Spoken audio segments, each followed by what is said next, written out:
changes. Learn the craft, and then you can apply it to any piece of gear that comes out. So it then becomes less of an issue if you got a new compressor this week than a different one that came out last week. You understand compression. Don't learn the compressor, learn compression. You see what I'm saying? Focus on learning how compression really works, how it works against you, that kind of thing. And then the plugin doesn't matter as much.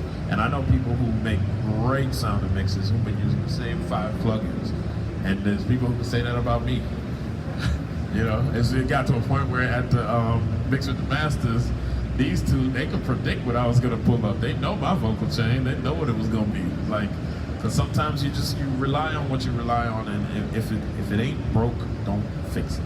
However, also, try new stuff when you have the opportunity, because it's always about learning, getting better at new things. I learned so much from like younger people from assist. I learned stuff from them. Remember when DK was teaching me all the shortcuts, and I learned so much from people that I'm there to teach. So it's always about keeping an open mind, learning new stuff, but also it's okay to rely on what you're familiar with. Balance. And then back there. Hi. Hey. I saw your video with the Mix with the Masters, Happy.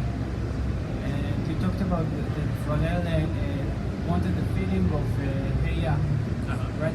So I wanted to ask, like, if you can capture what's work inside of this song, in your opinion. And I noticed that Happy got more high end, right? It's bright, more bright. So my question is, 2 questions. If you aimed it to be more high end, or it's like a mastering process that done that? I definitely wanted I wanted it to have a high end appeal because it's a happy song. I wanted the energy, the high end stuff to really appeal to you.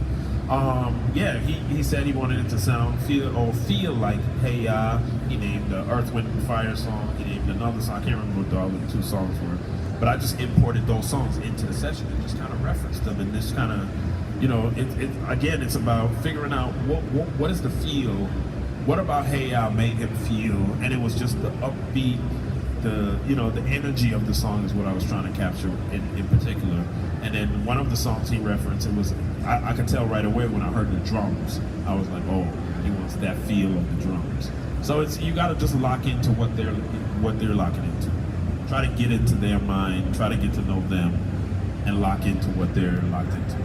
Make sense? Yeah, and thank you. And another, just about this subject, you said that you don't work with the processing on the mix bus, right? No limit? No. So when you do the AP with references, and they after mastering, how do you handle it? Again, I'm not really trying to match their levels per se. I'm just trying to match feel. So it's not really the mastering and unmastered feel is not what I'm listening for. I'm just listening for the feel of the overall mix and the blend. You get what I'm saying? I'm not really comparing